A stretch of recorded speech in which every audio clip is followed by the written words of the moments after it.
Apa yang melalaikan seseorang sampai kemudian baru sadar di alam kubur? Di antaranya apa? Alhaakumut.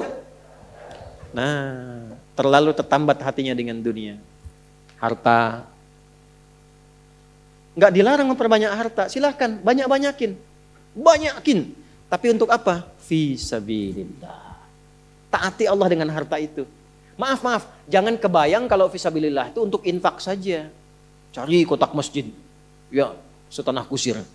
Enggak begitu, kan ada konsepnya. Ini untuk yang di keluarga. Bagaimana kenyamanan di rumah, bikin rumah yang nyaman sehingga punya musalla.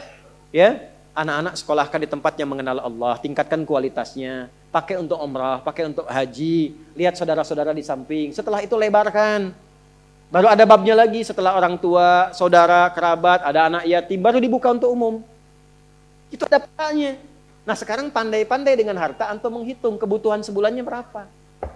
Tabungan pemetaannya berapa. Nah yang lewat dari situ, itu titipan Allah, bekal antum untuk mendapatkan ridhonya. Sebelum diambil. Antum gaji 30 juta, kebutuhan rumah tangga 15 juta, tabungan 5 juta. 10 juta itu bekal tabungan antum tuh akhirat.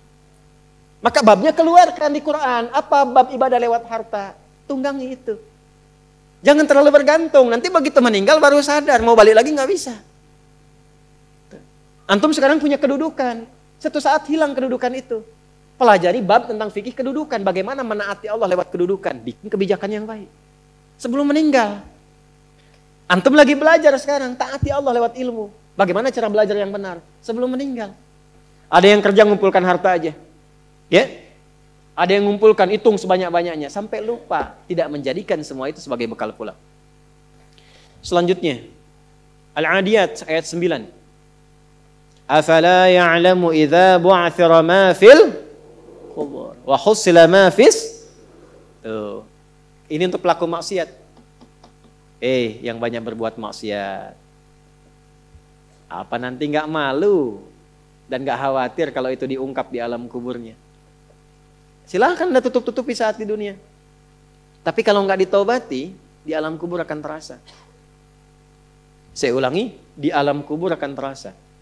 Silahkan tutupi. Jadi ada dua tipe pelaku maksiat ini. Yang pertama, pelaku maksiat yang menutupi kemaksiatannya, tapi tidak tobat. Ya, awas, ini tipe pertama. Yang saya maksudkan pelaku yang tidak tobat ya, bukan yang tobat. Jadi pelaku maksiat, dia sadar dia maksiat. Dia bisa tutupi dari manusia, tapi dia pilih nggak tobat. Nah ini nanti akan diungkap di alam kubur dan diberikan satu muqaddimah azab nerakanya. Yang kedua, pelaku maksiat yang sadar dengan maksiatnya dan secara terbuka dia bermaksiat. Karena merasa kuat dengan menunaikan atau mengerjakan perbuatan maksiat itu. Ya. Nah itu dua tipe seperti itu.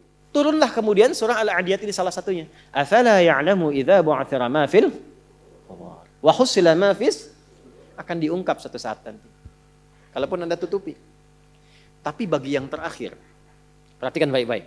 Bagi yang merasa nyaman dengan kekuatannya, baik itu kedudukan ataupun harta, sehingga terang-terangan berbuat maksiat, dan merasa tidak ada yang mampu untuk mencegahnya, itu saat masuk kuburnya langsung ditampakkan neraka pagi dan petangnya. Di surah Ghafir, surah ke-40, ayat 46. An-naru yu'raduna 'alaiha ghuduwan wa 'ashiyya. Hati-hati. Ya, hati-hati. Wa yauma taqumus sa'atu adkhilu ala fir'auna asyaddal adzab.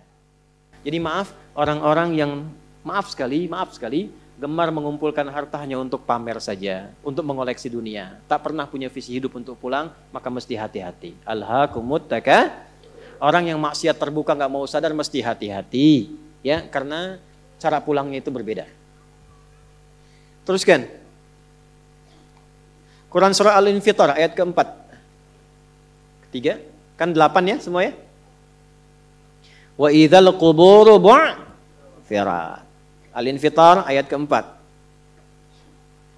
Apabila yang dikubur itu sudah terungkap, terbuka semua. Maksudnya selesai. Terbelah. Ini kiamat. Jadi dikubur pun gak selamanya. Ya. Ada yang pengen abadi di alam kubur? Tidak, gak selamanya. Ya. Jadi kalau yang nikmat di alam kubur tadi, kan diberi kenikmatan ya. kenikmatan pembuka. Itu cuma mukadimah aja Pak Bu. Insya Allah nanti kalau sudah masuk kubur, ya insya Allah mudah-mudahan dimuliakan. Itu kalau dapat kemuliaan itu cuma pembuka. Itu cuma pembuka saja, mukadimah saja. Diberi kenikmatan melimpah, enak, istirahat, nyaman dan macam-macam, ya. Itu cuma pembuka aja. Nanti satu masa selesai di situ. Wa idzal quburu bu'tsirat. Selesai semuanya, balik kita ke alam lain, puncaknya ke akhirat. Nah, ayat ini Al-Infitar ayat yang keempat ingin menegaskan di alam kubur pun tidak abadi, pindah. Oh, berarti yang pelaku maksiat tadi menyimpulkan, nggak apa-apa kan cuma sementara mimpinya bangun. Iya, Cepi, cuma saat bangun lebih dahsyat. Jadi yang dimimpi keluar semua. Ya. Ya. Terus Quran surah Abasa. Ya, surah 80 ayat 21. Baik, pelan-pelan. Kalau tadi kan sudah diungkap ya, di kuburnya bagaimana, nikmatnya bagaimana, bahayanya bagaimana yang mengancam. Nah, sekarang kita akan masuk ke kubur tidak? Akan masuk tidak? Nah, maka di Abasa ini diingatkan. Quran surah 80 ayat 21. Thumma amatahu fa'aqbarah. Orang yang hidup itu satu saat pasti akan diwafatkan.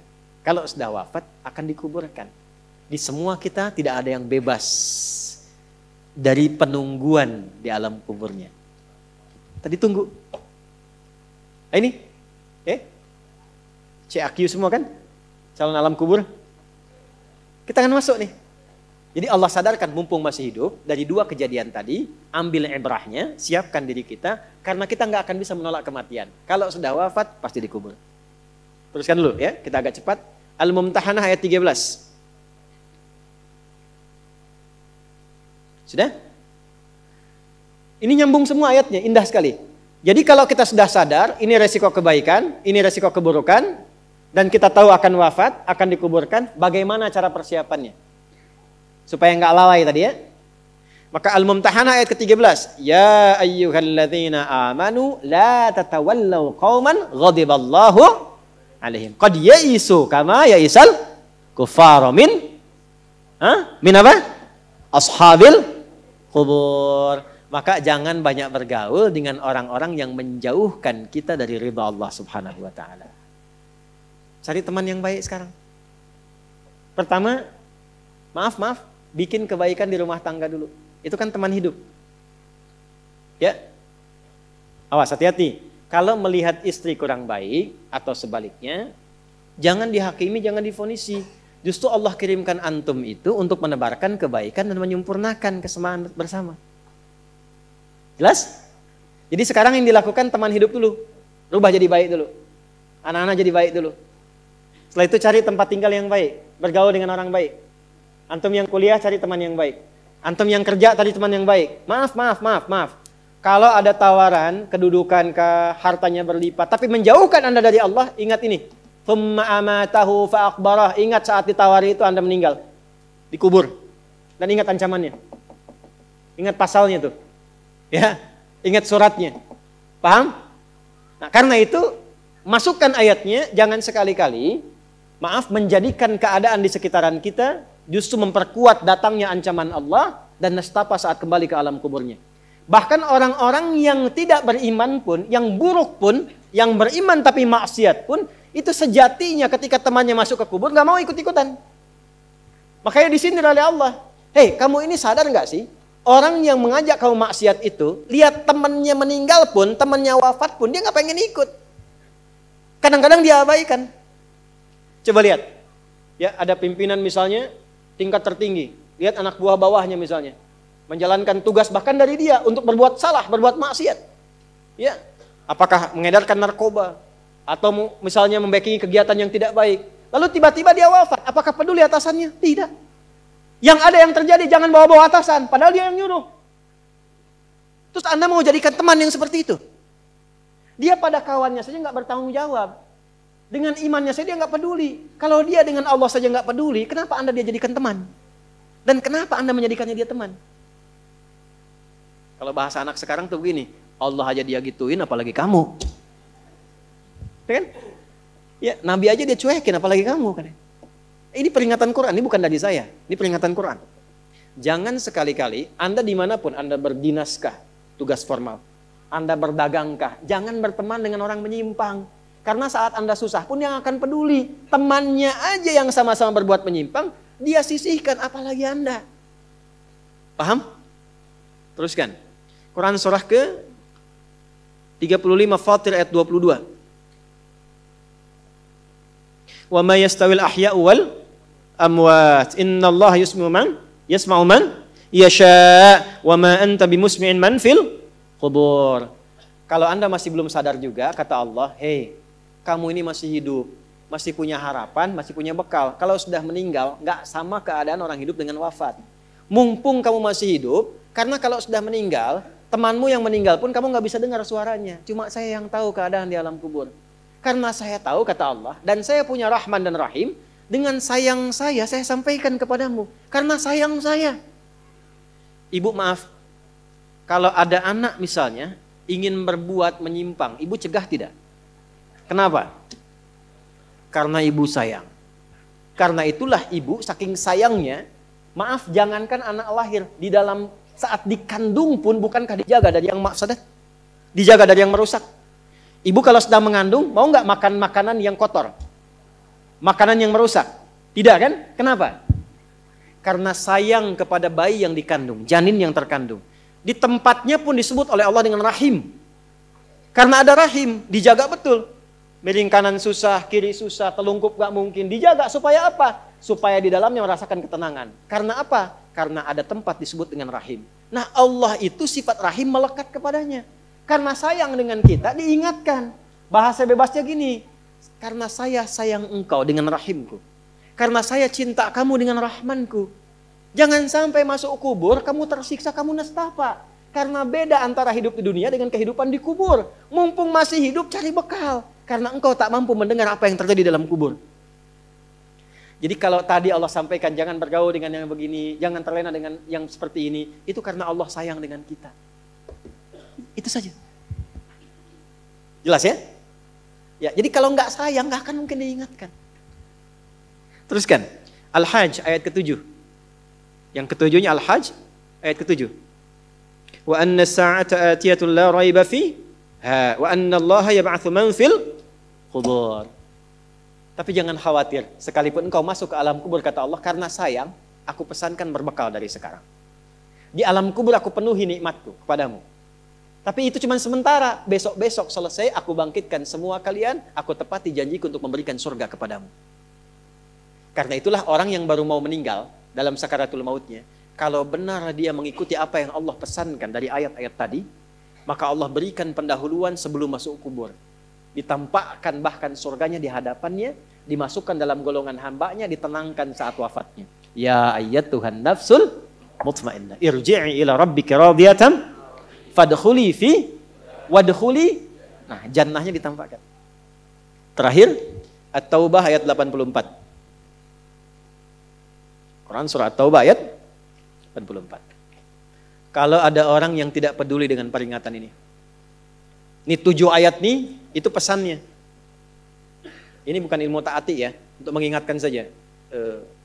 Kadang kita sulit ya, tapi kalau antum ngambil jurusan yang sama, itu insya Allah mendapatkan kenikmatannya.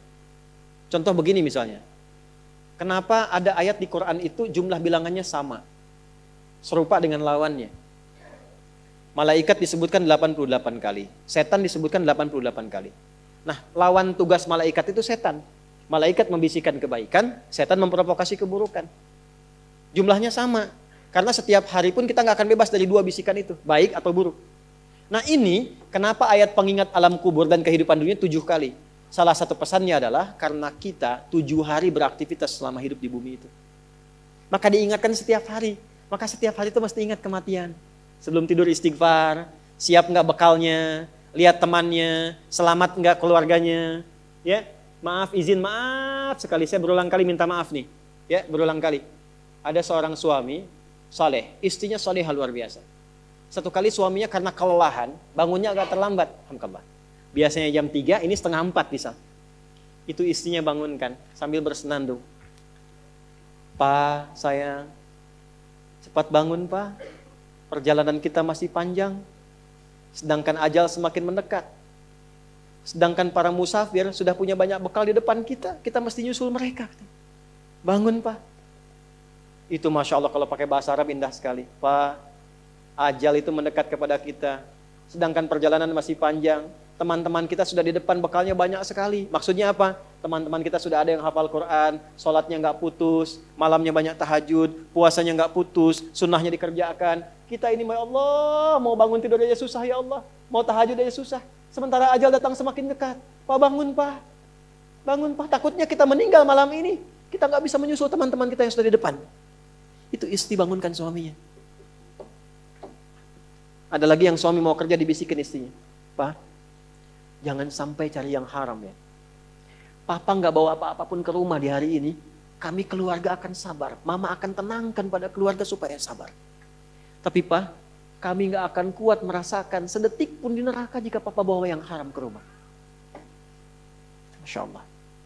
Nah ini disebutkan pengingat itu 7 kali. Di 7 ayat berbeda untuk mengingatkan setiap hari ingat wafat. Setiap hari ingat pulang. Setiap hari kita akan mengalami suasana di alam kubur. Jangan sampai meninggalkan dunia dalam keadaan yang terancam. Kalau masih nggak sadar juga dengan pengingat ini, muncul ayat ke-8. Muncul ayat ke-8. Di At-Taubah ayat 84. Tempatnya pun At-Taubah. Ngajak taubat dulu sebelum diingatkan. Tapi dasar karena nggak pengen taubat juga, maka munculnya ancaman. Kalau ada yang masih nggak peduli, bahkan ada orang Islam yang masih bertahan dengan keburukannya, menampakkan ke orang lain dengan sifat nifaknya, maka turun ayatnya. Wala tusalli ala ahadim minhum mata abada. Wala taqum ala qabri. Allahu akbar. Innahum kafaru billahi wa rasuli wa matu wa hum fasiqun. Kalau ada yang masih begitu, dan Anda lihat diingatkan susah, masih menampakkan kemaksiatan, Allah langsung memberikan ancamannya. Kalau dia bertahan demikian sampai dengan wafat, gak usah disolatkan. Jangan sampai berdiri di depan kuburnya katanya. Kurang apa lagi? Tiap hari diingatkan. 7 kali, 7 hari beraktivitas, 7 kali diingatkan. Diberikan kasih sayang, diarahkan pada yang benar. Ditunggu sampai tobat, tapi masih mengancam. Masih menampakkan kehebatannya sampai dia wafat. Maka peringatannya apa? Orang-orang yang sengaja menantang berbuat maksiat, menghalalkan dosa yang besar, itu dihukumi oleh Quran. Kafaru billah. Yang menghalalkan dosa besar itu dihukumi kufur. Tapi jangan sembarangan, ya, jangan sembarangan menghukumi.